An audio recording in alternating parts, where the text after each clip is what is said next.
Siapa yang dilaporkan? Ya, kuasa hukumnya. Kuasa hukumnya, Pak. Siapa yang dilaporkan? Kita sudah laporkan 3 orang, Yaitu? Dedi Mulyadi, Dede, dan Liga Akbar Oke. di Polda Jabar. Itu apa itu? Pasal berapa? 27 ayat 3? Iya, siapa? Dedi Mulyadi sudah dilaporkan juga? Sudah, Bang. Tiga-tiganya. Ntar nggak tercapai dong jadi gubernur. Jadi Kapolda lebih cocok dia, Bang. Oh begitu ya? Jadi penyidik dia sekarang. Iya. Sudah dilaporkan, oke. Dede mengatakan di podcastnya. Selamat sore seluruh rakyat Indonesia. Siapa yang tidak mengenal pernyataan dari Bung Rocky Gerung yang mengatakan bahwa cincinnya Hotman Paris itu lebih bersinar dibanding otaknya? Siapa yang pernah mendengarkan kawan-kawan coba apa arti dari makna itu? Dan menurut saya itu sangat bermakna dan itu sangat berarti buat kita. Dan terbukti buat kita sekarang bahwa ada benarnya juga perkataan Rocky Gerung itu, kawan-kawan. Jadi sebelum kita bahas kawan-kawan apa dari maksud tersebut, di-share videonya ini kawan-kawan biar abang kita Hotman Paris juga mendengar ini. Apa sih maksudnya? Kenapa saya mengangkat judul pernyataan dari Bung Rocky ini? Kenapa kawan-kawan? Berdasarkan peristiwa yang telah terjadi di 2016 tentang kasus Vina ini, di mana bahwa pada dasarnya abang kita Hotman Paris ini ditunjuk sebagai kuasa hukum keluarga almarhum Vina, sedangkan Aibtu Rudiana bukan menjadi kuasa hukum si Hotman Paris. Kalau kita menganalisis ketika pada saat itu ada peristiwa pembunuhan itu, lalu ketika ada putusan yang mengatakan bahwa ada DPO 3 orang, sampai saat ini belum ditangkap. Harusnya Aibtu Rudiana dari dulu bertindak, karena dia sebagai polisi dia tahu apa jalur-jalurnya. Dan sampai saat ini anaknya ataupun pembunuh anaknya masih berkeliaran di muka bumi Indonesia. Lalu apakah ada pembiaran oleh Aibtu Rudiana, itu pertanyaan. Oleh karena itu, ketika terjadinya pembuatan film kasus Vina ataupun Vina sebelum 7 hari, berdasarkan informasi yang kita dengar di media sosial, katanya bahwa Aibtu Rudiana menolak untuk melakukan pembuatan film tersebut. Timbul pertanyaan kita, kenapa Anda menolak? Harusnya Anda berterima kasih, harusnya Anda lebih senang untuk dilakukan pembuatan film supaya terungkap fakta. Kenapa itu? Pertanyaan kedua kita. Ketika pembuatan film, katanya ada 2 orang sosok misterius yang meneror keluarga Vina untuk melakukan penolakan supaya pembuatan film kasus Vina ataupun Vina sebelum 7 hari harus ditolak oleh keluarga Vina. Oleh karena itu timbul pertanyaan, siapa yang menyuruh? Sekarang Hotman Paris telah menjadi kuasa hukum dari almarhum Vina.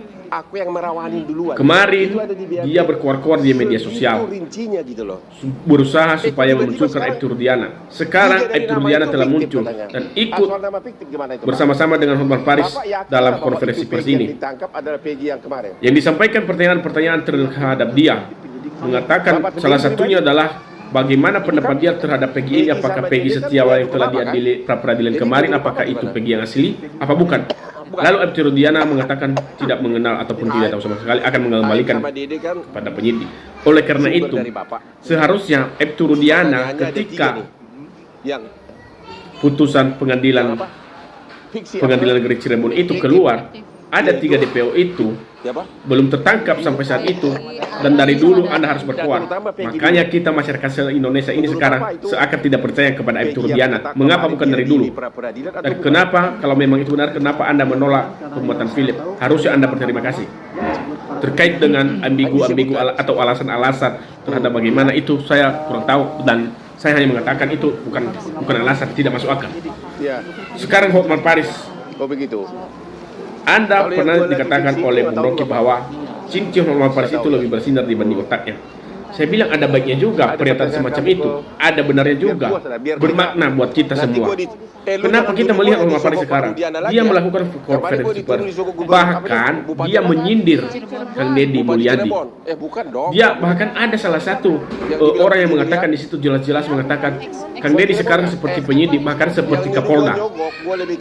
Pernyataan semacam itu apakah etis?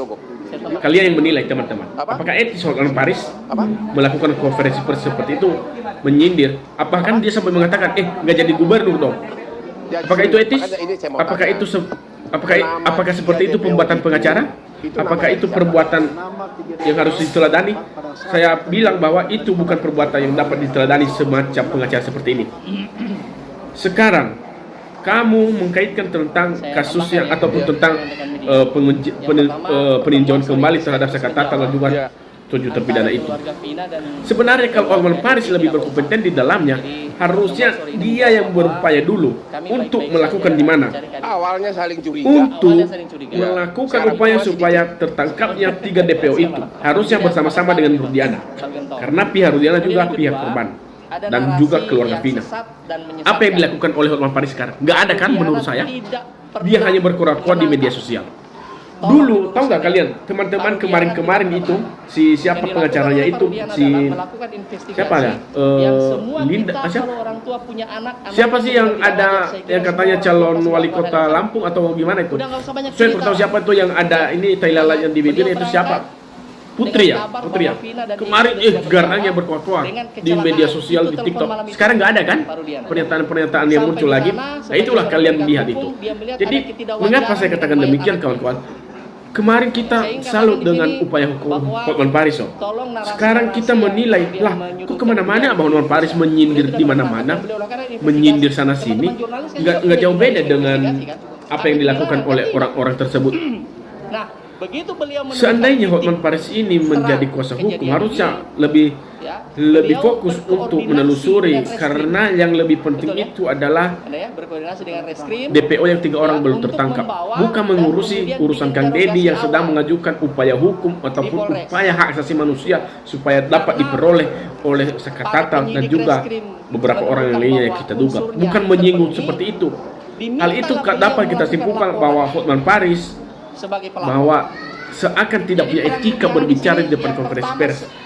Tidak boleh mengatakan, mengkaitkan bahwa nggak jadi gubernur dong dia nanti. Apa hubungannya di kasus Vina di sini? Apa hubungannya di konferensi pers? Begitulah penilaiannya.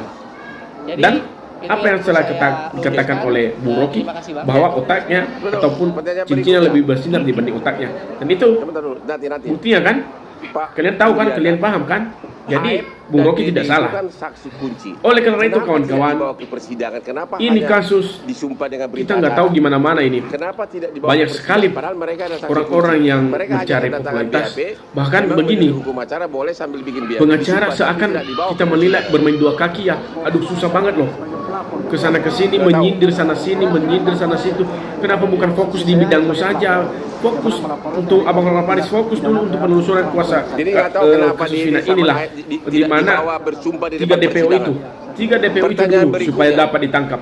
Kalau Anda menjadi pengacara yang handle, Anda pastinya dapat menelusuri keberadaan orang itu, 3 DPO itu, dan harus kerjasama dengan Ibtu Rudiana karena para pihak korban yang mengalami. Oleh karena itu, kepada Abang Hotman Paris, janganlah berkuar-kuar terus, malulah sama umur. Kenapa harus menyindir sana sini sih?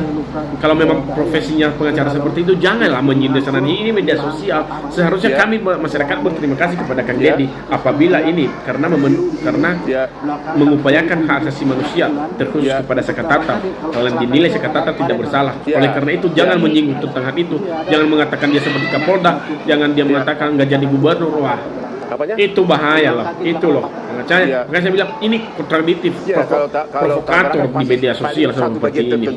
Jadi teman-teman, ini video kalian share dan kalian menilai sendiri seperti apa abang kita. Terima kasih.